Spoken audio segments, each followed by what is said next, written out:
লন্ডনের বাড়িতে আমন্ত্রণ পায়। হ্যালো মিস্টার লি, প্লিজ আসুন, স্বাগতম। হ্যাঁ, এটা খুবই নিরিবিলি একটা বাড়ি। আমার নিরাপত্তার জন্য খুবই সুরক্ষিত এমন একটা বাড়ি প্রয়োজন ছিল।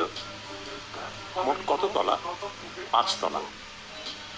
এটা আমাদের সিনেমা হল।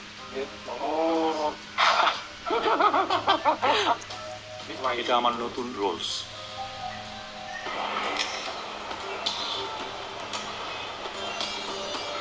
চৌধুরী বন্দর শহর চট্টগ্রামের একটা প্রভাবশালী পরিবারের সদস্য। তিনি প্রধানমন্ত্রীর খুবই কাছের ও বিশ্বস্ত। 2014 সালে এমপি ও প্রতিমন্ত্রী হন এবং 2019-এ শেখ হাসিনা তাকে পদোন্নতি দিয়ে ভূমি মন্ত্রণালয় প্রদান করেন। আমার বাবা প্রধানমন্ত্রীর খুব ঘনিষ্ঠ ছিলেন। সত্যি বলতে উনি আমার বস। চৌধুরীর সম্পদের উৎস তার ব্যবসা এবং বাংলাদেশের অন্যতম বৃহৎ ব্যাংক ইউসিবির শেয়ার। বাংলাদেশের কঠোর মুদ্রানীতি অনুযায়ী দেশটির নাগরিকরা বছরে $12,000 বেশি বিদেশে নিতে পারেন না। এই মুদ্রানীতিটি হয়েছে বাংলাদেশের অর্থনীতির সুরক্ষার জন্য। আমাদের বৈদেশিক মুদ্রার রিজার্ভ ব্যাপকভাবে কমে গেছে। কেউ যদি কেন্দ্রীয় ব্যাংকের নির্দিষ্ট অনুমতি ছাড়া বাংলাদেশ থেকে টাকা নিয়ে যায়, সেটি অবশ্যই মানি লন্ডারিং আইনে একটা অপরাধ। মানি লন্ডারিং আই ইউনিট মন্ত্রীর বৈশ্বিক সম্পদ তদন্তের নামে।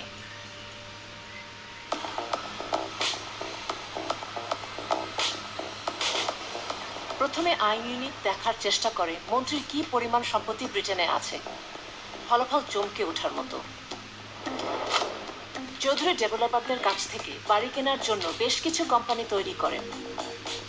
2016 থেকে 2021 সালের মধ্যে তিনি যুক্তরাজ্যে 265টি বাড়ি কিনেছিলেন। তিনি প্রধানত বার্কলি গ্রুপের মতো শীর্ষ ডেভেলপারদের কাছ থেকে কিনেছেন। আপনাদের মন্ত্রীর ব্যবসা রয়েছে। হ্যাঁ, তিনি সম্পত্তির ব্যবসায় জড়িত। আবাসন সংকটের কারণে তিনি প্রচুর লাভ করেছেন। কিন্তু তার কেনাকাটা সেখানে থেমে থাকেনি। 2021 সালে চৌধুরী লন্ডনের এই বিলাসবহুল সম্পত্তি $1,60,00,000 কেনেন। চৌধুরীর বেশিরভাগ সম্পত্তি বাই টু লেট, যা তিনি লাভের জন্য ভাড়া দেন। এরপর 2022 সালে তিনি 89টি বাড়ি কিনলে মোট বাড়ির সংখ্যা দাঁড়ায় 360টি, যার বাজার মূল্য $25 কোটি।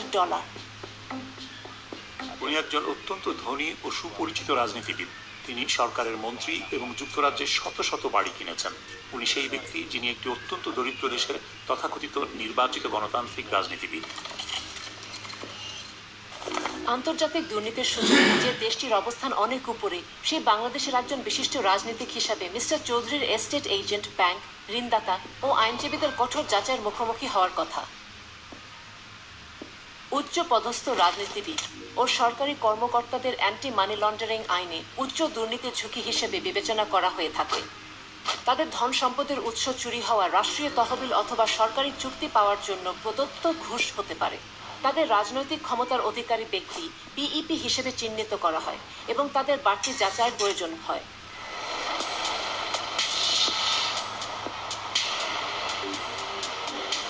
মন্ত্রী কিভাবে এসব যাচাই প্রক্রিয়া অতিক্রম করেছিলেন তা বোঝার জন্য আমাদের একটি গোপন টিমকে তার একটা সম্পত্তি দেখতে পাঠানো হয়। আমাদের গ্রাহকের লন্ডনের 300টি বাড়ি আছে। উনি লেটিং এজেন্সি মুভিং সিটির একজন বিক্রয় এজেন্ট। তিনি লন্ডনে আসেন, কয়েকটি বাড়ি কেনেন, তারপরে চলে যান। লকডাউনের সময় তিনি যুক্তরাজ্যে নতুন বাড়ি কেনার জন্য $20 কোটি ব্যয় করেন। আমরা পরীক্ষা করেছি যে চৌধুরী বাংলাদেশের বাইরে তার যে সম্পত্তি রয়েছে সেটি বাংলাদেশের ট্যাক্স কর্তৃপক্ষের কাছে এবং নির্বাচনী হলফনামায় ঘোষণা করেছেন কিনা। তিনি করেননি। একজন রাজনীতিবিদ, সংসদ সদস্য অথবা সংসদ সদস্য প্রার্থীকে তাদের বৈশ্বিক সম্পত্তির হিসাব দিতে হয়। তাদের আয় অথবা সম্পত্তি দেশ এবং দেশের বাইরে সবই উল্লেখ করতে হয়। সংবিধান স্পষ্টভাবে বলেছে, মন্ত্রীর বেতন এবং অন্যান্য ভাতার বাইরে তাদের অন্য কোনো আয়ের উৎস থাকতে পারবে না।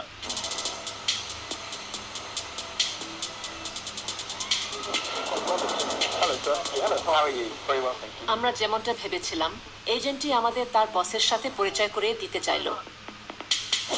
রিপন মাহমুদ একজন এস্টেট এজেন্ট, যিনি মন্ত্রীর নিজ শহর চট্টগ্রাম থেকে এসেছেন। তিনি সাইফুজ্জামান চৌধুরীর মতো ধনী গ্রাহকদের সাথে গোপনে কাজ করেন। আসলে আমার গ্রাহকরা এমনই, আমাকে ভুল বুঝেন না, তারা ধরাছোঁয়ার বাইরে।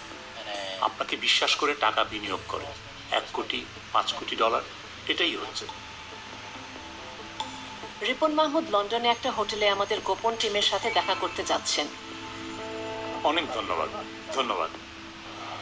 আমরা ধনী বিদেশি বিনিয়োগকারী হিসেবে অভিনয় করছি, যারা চীন থেকে 10 কোটি ডলার যুক্তরাজ্যের সম্পত্তি বাজারে স্থানান্তর করতে চাচ্ছে। রিপন, দেখা হয়ে ভালো লাগলো। আমাকে বিলি ডাকো। বিলি, দেখা হয়ে ভালো লাগলো। ব্যবসায় আগ্রহী এজেন্ট আমাদের টার্গেট মিস্টার চৌধুরীর ব্যাপারে পরবর্তী ক্লু দেন। আমার একজন ভালো বন্ধু মিস্টার সি। এই লোকটা ঠিক যেটা আপনি আমার কাছে চাচ্ছেন, প্রায় ঠিক সেটাই আমি তার জন্য করেছি। তিনি দুবাইয়ের না, চীন না। উনিও বিদেশি? হ্যাঁ, অবশ্যই। তিনি একজন পিইপি এবং বিদেশি। তিনি একজন মন্ত্রী, একজন ক্ষমতাধর মন্ত্রী। তিনি বুদ্ধিমান, তিনি বড় প্রকল্পে যান না। যখন আপনি বড় প্রকল্পে যান, কর্তৃপক্ষ সতর্ক হয়ে যায়। বড় টাকা, বড় সংখ্যা সবাইকে সতর্ক করে দেয়। আপনি বুঝতেই পারছেন আমি কি বলছি। তাই তিনি 1 কোটি আনেন। আপনি বুঝতে পারছেন তো আমি কি বলছি? এবং উনি বলেন আমি নগদে কিনিনি, ব্যাংক আমাকে টাকা দিয়েছে।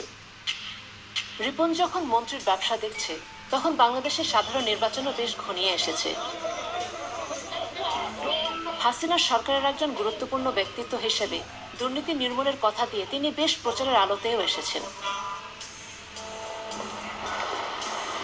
এদিকে আমাদের লন্ডনের টিম একটা গুরুত্বপূর্ণ তথ্য পেল যে মন্ত্রীর যুক্তরাষ্ট্রের সম্পত্তি আছে। সেখানে তিনি 9টি বিলাসবহুল অ্যাপার্টমেন্ট কিনেছেন, 5টি নিউ ইয়র্কের প্রধান এলাকায় এবং আরও 4টি নদীর ওপারে নিউ জার্সিতে। আরও কয়েক দফা সাক্ষাতের পর রিপন আমাদের কাছে স্বীকার করলেন যে তার সবচেয়ে বড় গ্রাহক মন্ত্রী চৌধুরী। আমার সবচেয়ে বড় গ্রাহকদের একজন আগামীকাল সফরে আসছেন। উনি বাংলাদেশ থেকে আসছেন। তিনি ভূমিমন্ত্রী। তিনি তোমার গ্রাহক? হ্যাঁ, আমি 4 বছর আগে তার জন্য সবকিছু সেট আপ করেছি। এখন প্রতি বছর সে আমার মাধ্যমে প্রায় 10 কোটি ডলারের বেশি বিনিয়োগ করে। মন্ত্রী বাংলাদেশে ফেরত যাওয়ার আগে তার সাথে আমাদের দেখা করতে হবে।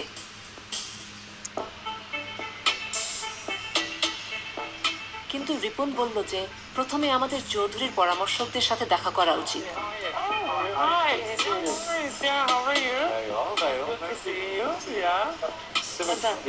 প্রথমে আমরা মন্ত্রীর আইনজীবীর সাথে দেখা করলাম।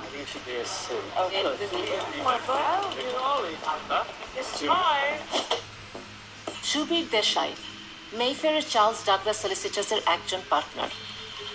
তিনি কোম্পানির মানি লন্ডারিং রিপোর্টিং অফিসার হিসাবেও কাজ করেন, যার দায়িত্ব হচ্ছে কোম্পানির আইন কানুন মেনে চলা নিশ্চিত করা। এখানে দেখা যাচ্ছে তিনি রিপন এবং মন্ত্রীকে নিয়ে রাতের খাবার খাচ্ছেন। 2021 সাল থেকে তার প্রতিষ্ঠান চৌধুরীর কোম্পানিগুলোর 100টিরও বেশি ঋণের আইনগত কাজগুলো করেছে, সম্পত্তির পুনঃ অর্থায়নের ব্যবস্থা করেছে।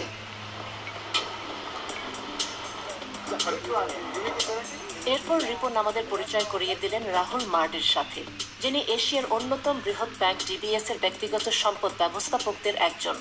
রিপন বলেন, চৌধুরীকে ব্যাংকে গ্রাহক করায় রাহুল কিছু চ্যালেঞ্জের সম্মুখীন হয়েছিলেন, যা ব্যাংকিং এর ভাষায় নতুন গ্রাহকের যাচাই বাছাইয়ের প্রক্রিয়াকে বোঝায়।